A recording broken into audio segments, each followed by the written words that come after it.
My name is Anna, and today we're going to talk about station number 5 in your RowErg race, the indoor rower. So when it comes to the indoor rower, I would suggest to choose a damper setting in the mid-range between 4 and 6. So I'm setting my damper and I'm ready to go. Place your feet on the foot stretcher and close the straps across the widest part of your feet. Grab the handle. You should put the handle in the lowest part of your fingers. You should wrap your thumb around, and my width is shoulder wide. Now I'm going to engage my lats. I'm going to engage my core. I start to drive through my legs. I'm thinking about pushing away the machine. And then when I'm at about this position, I start to open my upper body, lean back, and then I'm pulling in with my arms.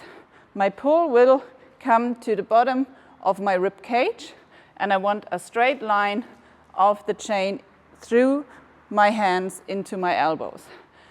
To come back into the next stroke, I'm going to extend my arm. I'm going to come forward with my upper body. Now I'm closing my hips. I'm rocking over my seat bones.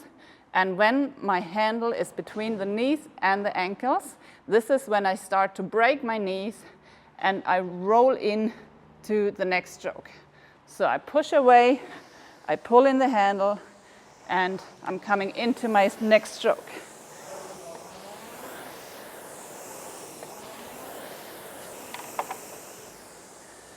So this was a very quick run through the technique and how you should look like when you're working on the rower. Now let's talk about performance. There's 2 ways to influence what I'm going to see as output on my screen. One is the stroke rate. You can find your stroke rate shown in the top right or bottom left corner on your screen, and it means how many strokes you're taking per minute. This should also be in a mid-range. I would suggest to work somewhere between 24 and maximum of 30 strokes per minute. And you should make sure that it doesn't change too much. So if you start with a 26, try to keep that 26 throughout your 1,000 meter race. The next thing is how much energy I'm putting into every single stroke. So my energy comes from the tension in my body, especially the tension in my core and in my lats. My core and my lats are going to transfer the energy that I'm creating from pushing with my legs into the change. Make sure that you're creating the tension just before you start to push and get into your next stroke. So you have to be prepared once you start pushing.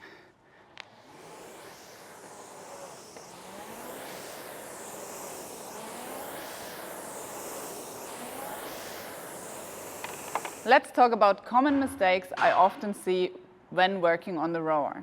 First of all, it's the mistake that I'm opening my back too early. So it looks like this.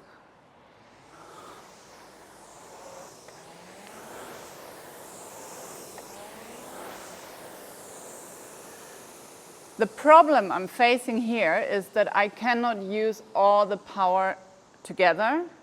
So when I'm pushing with my legs and I'm opening my back early, I cannot add in the opening of my back when it needs to happen, which is later in the stroke. So try to be more patient when it comes to your stroke and think about pushing away the machine rather than pulling on your handle. This is how you can easily fix this mistake. The second thing is when you row, I often see people coming in and sliding forward until the heels are lifting from the foot stretcher. The problem with this mistake is that you're going to lose the tension in your core as well, and you're not in an optimum position to create power to get into your next stroke. So make sure you only come in to your position when you feel that your heels are going to lift from the foot stretcher, and this is where you should find your turnaround into the next stroke. So don't let your heels come up, just to make sure to keep a nice tension in your core. So I finished my row and now I need to get out of the straps. There's such thing called quick release, and if you manage to do this correctly, you're gonna be out of the row super quick. So you're gonna put down the handle, you're gonna place your thumbs on the buckle, push it out and hold it while you are lifting your toes towards your body.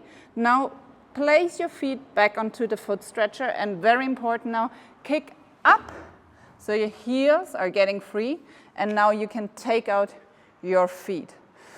Again, you're gonna push out the buckle, you're gonna pull your toes towards your body, you put back down your feet, kick up and get out. Especially when you're gonna race as a double, you need to train this.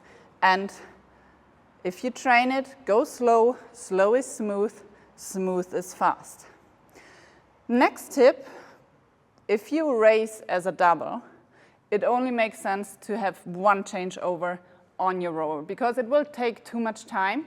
So for the changeovers, don't go for meters, go for time.